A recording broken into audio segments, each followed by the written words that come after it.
بسم اللہ الرحمن الرحیم۔ ناظرین محترم، آج کی اس معلوماتی ویڈیو میں ہم آپ کو بتائیں گے کہ جو شخص قرآن پاک کی 3 سورتوں کو یکجا پڑھ کر ثواب اپنے مرحومین یا مرحوم والدین کو پہنچاتا ہے تو وہ والدین کے لیے رحمت اور بخشش کا وسیلہ بنتا ہے۔ اگر اللہ نے پہلے ہی ان کی مغفرت کر دی ہے تو یہ عمل ان کے لیے درجات میں اضافہ کا سبب بنتا ہے۔ یہ والدین کی خدمت کا ایسا تحفہ ہے جس کی مثال نہیں۔ ایک لمحے کو رک کر سوچیں، کیا ہم چاہتے ہیں کہ ہماری اولاد ہمارے لیے ایسا عمل کریں؟ اگر ہاں تو ہمیں آج ہی یہ نیکی اپنے والدین کے لیے کرنی چاہیے تاکہ آنے والی نسلیں بھی اسے اپنائیں۔ نبی کریم صلی اللہ علیہ وآلہ وسلم کی سیرت ہمیں والدین کے احترام اور ان کے لیے دعاؤں کی اہمیت سکھاتی ہے۔ ایک صحابی حضور اکرم صلی اللہ علیہ وآلہ وسلم کے پاس آئے اور دریافت کیا کہ ان کی والدہ کے انتقال کے بعد کون سا صدقہ افضل ہے؟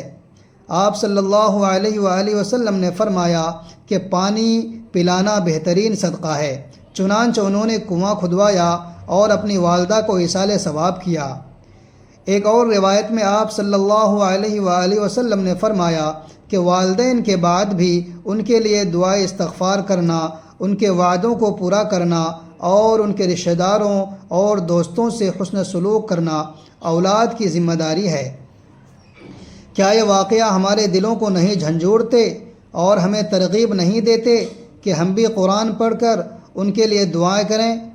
ناظرین اکرام، جان لیجئے کہ قرآن پاک کی بتائی جانے والی 3 سورتوں کی فضیلت بہت ہی زیادہ ہے، اور جب کوئی مرد یا عورت اپنے مرحوم والدین کے لیے یہ قرآن پاک کی 3 سورتیں پڑھ کر ان کو ثواب پہنچاتا ہے تو انہیں خود بھی ان سورتوں کے پڑھنے کا بہترین اجر و ثواب حاصل ہوتا ہے۔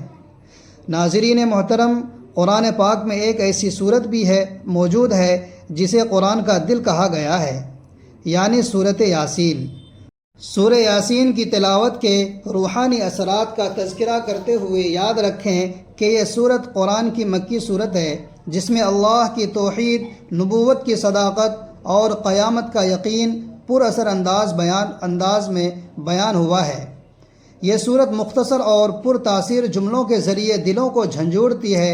اگر بعض لوگوں نے اس سورت کے بارے میں مخصوص فضائل منسوب کیے ہیں تو علماء نے واضح کیا ہے کہ ایسی روایات معتبر نہیں۔ اس سورت کی تلاوت بذات خود قرآن کی عظمت اور آخرت کی یاد دہانی ہے۔ کیا آپ نے کبھی رات کے پرسکون لمحات میں سورہ یاسین کی تلاوت کر کے اپنے والدین کے لیے بخشش کی دعا مانگی ہے؟ یہ عمل نہ صرف ان کے لیے رحمت کا باعث ہو سکتا ہے بلکہ آپ کے دل کو بھی سکون الہی سے بھر دیتا ہے۔ اس ثواب کی فضیلت کو مزید واضح کرنے کے لیے تصور کریں کہ ایک بیٹا تنہائی میں بیٹھا قرآن کھولے، اپنے مرحوم والدین کی یاد میں آنکھیں نم ہو رہا ہے۔ وہ الفاظ جو اس کے لبوں سے نکلتے ہیں، اللہ اس کے والدین کی مغفرت کے لیے آسمانوں کی طرف اٹھتے ہیں، کیا اس وقت کا منظر آپ کے دل کو نرم نہیں کرتا؟ کیا یہ سوال ذہن میں نہیں آتا کہ ہم یہ عمل کیوں نہ کریں؟ قرآن پاک کی 3 ایسی سورتیں ہیں کہ اگر ان کو ایک ساتھ پڑھ کر مرحوم والدین کو ثواب پہنچایا جائے تو مجموعی ثواب ان کے لیے بہت بڑا تحفہ ہے۔ اسی موقع پر محبت بھرے انداز میں اپنے والدین کو قرآن کا نذرانہ پیش کریں اور اللہ سے ان کی مغفرت کی دعائیں کریں۔ ناظرین، ہماری زندگی مختصر ہے، والدین کی خدمت اور ان کے لیے صدقہ جاریہ میں دیر نہ کریں، اور یہ 3 سورتیں پڑھ کر ثواب پہنچانا والدین کے لیے ایسی روشنی ہے جو ان کی قبر کو منور کر دیتی ہے۔ ناظرین محترم، سورۃ الملک اللہ تعالیٰ کی قدرت اور ربوبیت پر مشتمل ہے۔ اس سورت میں انسان کو اس کی حقیقت یاد دلائی جاتی ہے اور بتایا جاتا ہے کہ زندگی اور موت کا نظام اللہ کے اختیار میں ہے۔ مستند روایات میں آیا ہے کہ اس سورت کو پڑھنے والے کے لیے قبر کے عذاب سے نجات کا ذریعہ بنتی ہے۔ حضرت ابو ہریرہ رضی اللہ تعالی عنہ سے روایت ہے کہ رسول اکرم صلی اللہ علیہ وآلہ وسلم نے فرمایا کہ وہ سورت جو قبر کے عذاب سے نجات دلاتی ہے سورۃ الملک ہے۔ مزید فرمایا گیا کہ جو اس سورت کو ہر رات پڑھتا ہے اللہ تعالی اسے قبر کے عذاب سے محفوظ رکھتا ہے۔ کیا یہ فضیلت سن کر ہمارے دل میں یہ خواہش نہیں پیدا ہوتی کہ ہم اسے اپنے والدین کے لیے پڑھیں؟ جب ایک بیٹا یا ایک بیٹی رات سونے سے پہلے سورۃ الملک کی تلاوت کرتی ہے اس طرح سے کہ سورت پڑھتے وقت اس کی ہر آیت کے اختتام پر وہ اپنے والدین کی مغفرت اور عذاب قبر سے بچاؤ کی دعا کرتی ہے، اس دوران وہ خود سے سوال کرتے ہیں کہ کیا میری یہ مختصر سی کوشش میرے والدین کی قبر کو باغ یعنی جنت کا بنا سکتی ہے؟ اور پھر ایمان اور یقین سے اپنے رب سے التجا کرتی ہے۔ تو ناظرین اکرام، یقین کریں کہ اپنے مرحوم والدین کے لیے اس کی محبت اور عزم کو دیکھتے ہوئے اللہ سبحانہ و تعالی اس کی کوشش کو ضائع نہیں جانے دیتا۔ عالم برزخ میں لوگ حیران ہوتے ہیں کہ ہمارے فلاں ساتھی کا درجہ بلند کیسے ہو گیا، اور ایسے والدین خود بھی خوشگوار حیت میں مبتلا ہوتے ہیں کہ ہمارا درجہ اچانک کیوں بلند کر دیا گیا۔ پھر ان کے استفسار پر فرشتے بتاتے ہیں کہ آپ کے فلاں بیٹے یا فلاں بیٹی نے آپ کے لیے اللہ سبحانہ و تعالی کے حضور دل کی گہرائی سے دعا کی تھی، جسے اللہ سبحانہ و تعالی نے قبول فرما لیا، اور اس طرح سے آپ کا درجہ بلند کر دیا گیا۔ تو وہاں موجود قریبی ساتھی رشک کرتے ہیں کہ اللہ انہیں ایسی نیک اولاد سے نوازا ہے جو ان کی وفات کے بعد ان کے لیے دل کی گہرائی سے بخشش و مغفرت کی دعا کر رہے ہیں، جن کے سبب اللہ تعالی برزخ میں ان کے درجات بلند کرتا ہے۔ یہ منظر دلوں کو چھو جاتا ہے۔ ناظرین اکرام، دعا تو ہم ویسے بھی اپنے مرحوم والدین کے لیے کر سکتے ہیں، لیکن جب ہم قرآن پاک کی ان صورتوں کی تلاوت کرنے کے بعد اللہ کے حضور دعا کے لیے ہاتھ اٹھاتے ہیں تو پھر یہ قرآن کی یہ صورتیں ہمارے خیر کے کام میں گواہ ہو جاتی ہے، اور اللہ کے حضور سفارش کرتی ہے کہ یا اللہ، تیرا یہ بندہ تیرے حضور دل کی گہرائیوں سے اپنے مرحوم والدین کے لیے دعائیں کر رہا ہے، اس کی دعا قبول و منظور فرما کر اس کے والدین کی بخشش فرما دے، لہذا ایسی دعائیں قبولیت حاصل کر لیتی ہے۔ محترم ناظرین، اس تلاوت کو اپنا معمول بنائیں اور اسے اپنے مرحومین کے لیے ایصال ثواب کریں۔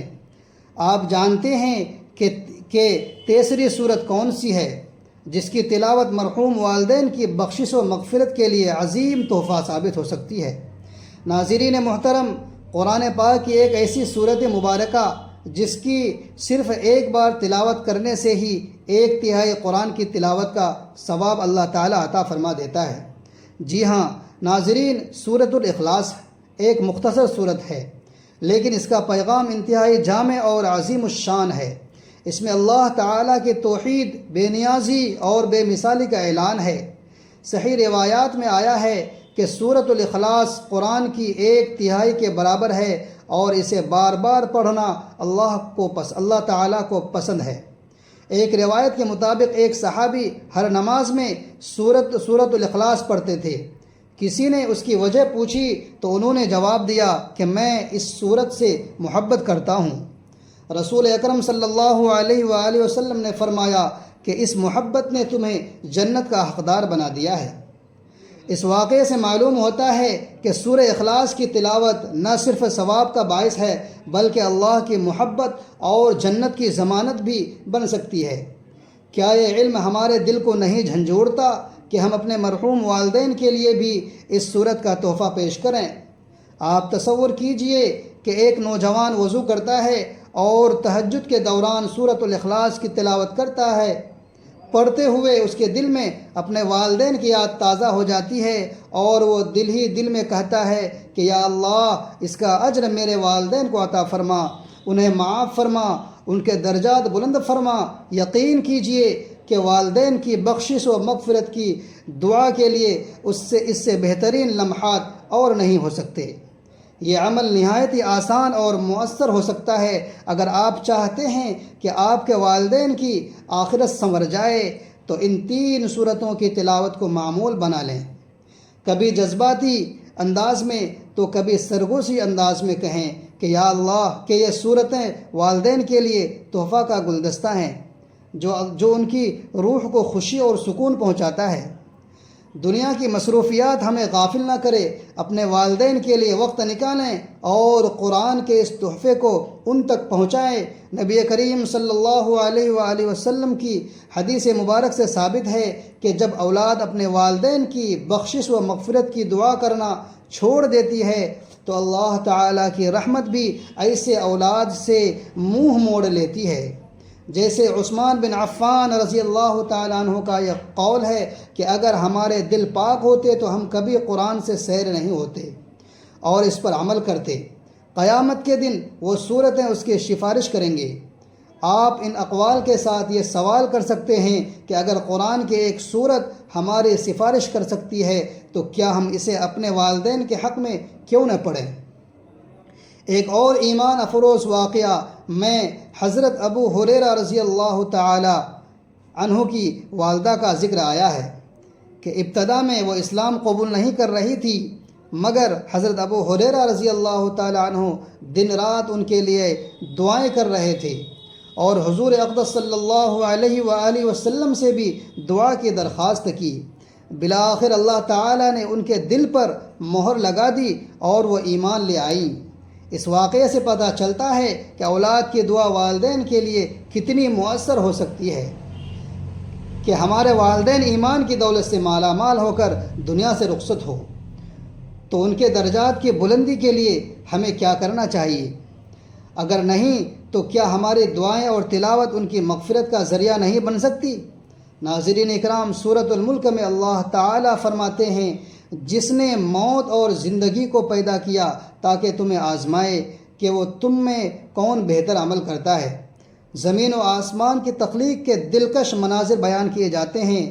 اس صورت میں بتایا جاتا ہے کہ اللہ ایک ہے، وہ نہ کسی کا باپ ہے، نہ وہ کسی سے پیدا ہوا اور نہ کوئی اس کا ہمسر۔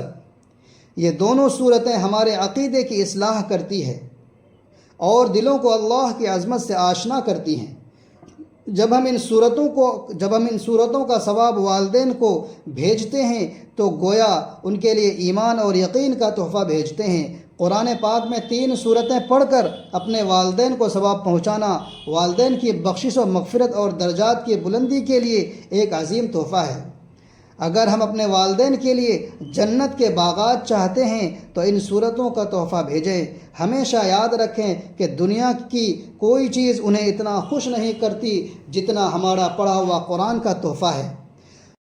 کبیرہ گناہ ان بڑے گناہوں کو کہا جاتا ہے جن میں قرآن و حدیث میں سخت وعید اور عذاب کی دھمکیاں آئی ہیں، جیسے جہنم، لعنت یا اللہ کے عذاب کا ذکر۔ ابن عباس فرماتے ہیں کہ کبیرہ گناہ وہ ہے جن کے بارے میں اللہ تعالیٰ نے جہنم، لعنت یا سخت عذاب کا اعلان فرمایا۔ مشہور کبیرہ گناہ شرک، قتل، ناحق والدین کی نافرمانی، جادو، جھوٹی گواہی، چوری، سود کھانا، یتیم کا مال کھانا، زنا، ناحق مال کھانا، ظلم، وعدہ خلافی، نماز ترک کرنا، روزہ توڑنا بغیر عذر کے، ناپ تول میں کمی کرنا۔ قرآن میں گناہوں کا انجام بیان کرتے ہوئے اللہ تعالیٰ فرماتے ہیں کہ اگر تم بڑے گناہوں سے بچتے رہو گے جن سے تمہیں روکا جاتا ہے تو ہم تمہاری چھوٹی برائیاں مٹا دیں گے اور تمہیں عزت والی جگہ داخل کریں گے۔ اس آیت سے معلوم ہوتا ہے کہ کبیرہ گناہ آخرت میں انسان کی نجات کا رکاوٹ بنتے ہیں۔ نبی اکرم صلی اللہ علیہ وآلہ وسلم نے فرمایا کہ کیا میں تمہیں سب سے بڑے کبیرہ گناہوں کی خبر نہ دوں؟ صحابہ نے کہا جی ہاں یا رسول اللہ صلی اللہ علیہ وسلم نے فرمایا اللہ کے ساتھ شریک ٹھہرانا، والدین کی نافرمانی کرنا، جھوٹی گواہی دینا، جھوٹ بولنا۔ صحیح بخاری و مسلم۔ کبیرہ گناہ انسان کے ساتھ قبر تک جاتے ہیں۔ حدیث میں واضح ذکر ہے کہ نماز چھوڑنے والے کی قبر تنگ کر دی جاتی ہے، سود کھانے والے قیامت تک خون کی ندی میں ڈوبا رہے گا، زناکار کی قبر میں آگ کے شعلے بھڑکتے ہیں، جھوٹ بولنے والے کی قبر میں فرشتے ہتھوڑوں سے سر کچلتے ہیں۔ یہ تمام تفصیلات صحیح بخاری و مسلم کی مختلف روایات میں آئی ہے جنہیں عذاب قبر کے احکام میں ذکر کیا گیا ہے۔ آخرت میں کبیرہ گناہوں کا ساتھ جانا قرآن و حدیث سے ثابت ہے۔ شرک کرنے والا اگر توبہ نہ کرے تو ہمیشہ جہنم میں رہے گا۔ نبی اکرم صلی اللہ علیہ وسلم نے فرمایا قاتل جنت کی خوشبو بھی نہیں پائے گا، حالانکہ اس کی خوشبو 40 سال کی مسافت سے آتی ہے۔ صحیح بخاری۔ سود کے بارے میں قرآن پاک میں آیا ہے کہ جو لوگ سود کھاتے ہیں قیامت کے دن ایسے اٹھیں گے جیسے شیطان نے چھو کر پاگل کر دیا ہو۔ یتیم کا مال کھانے والوں کے بارے میں قرآن کہتا ہے کہ وہ اپنے پیٹ میں آگ بھر رہے ہیں اور وہ جلد ہی جہنم میں جائیں گے۔ اگر مومن کبیرہ گناہ کرے اور بغیر توبہ کے مر جائے تو وہ جہنم میں جائے گا، لیکن ہمیشہ نہیں رہے گا، کیونکہ توحید والے کو اللہ ایک دن معاف فرما دے گا۔ البتہ کبیرہ گناہوں کا حساب سخت ہوگا اور قیامت کے دن وہ گناہ اس کے اعمال نامے میں موجود ہوں گے۔ کبیرہ گناہ قبر میں عذاب قبر کا سبب بنتے ہیں۔ یہ گناہ انسان کے ساتھ مرنے کے بعد بھی پیچھا نہیں چھوڑتے۔ آخرت میں گناہ سب کے سامنے ظاہر ہوں گے۔ آخرت میں گناہ سب کے سامنے ظاہر ہوں گے۔ ان سے بچنے کے لیے توبہ، استغفار، نیک اعمال اور اللہ کی رحمت ضرورت ہے۔ اللہ کی رحمت کی ضرورت ہے۔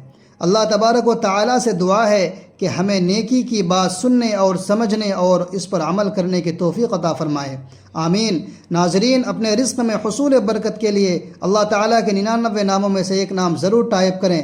ویڈیو اچھی لگے تو ویڈیو کو لائک کریں، شیئر کریں اور چینل کو سبسکرائب کریں۔ ملتے ہیں اگلے ویڈیو میں، تب تک کے لیے خدا حافظ۔